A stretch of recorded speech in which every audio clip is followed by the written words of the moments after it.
Alright everybody, welcome back to Skyway Classics YouTube channel. We are now going for a ride in our 1955 Ford Sunliner.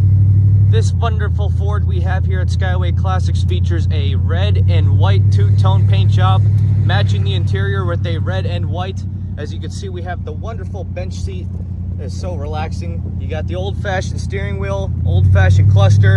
In fact, one of the real unique things about these older cars was, in fact, look at that. As you can see, that's the old-fashioned radio they have in this car, including the clock. An aftermarket piece they did put in this car was the gauges, but of course, every day you drive an old car, especially in the hot heat, you need to have those gauges for your own safety.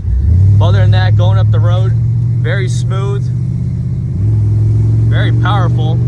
Got a good loud little purr out the back. Underneath the hood, you got a 272.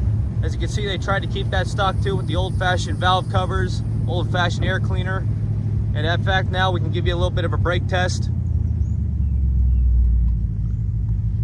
Gotta say, that's a pretty good brake for a 1955 car. But yeah, other than that, now we're gonna get it turned around and up on the lift, so please stay tuned to see the underneath.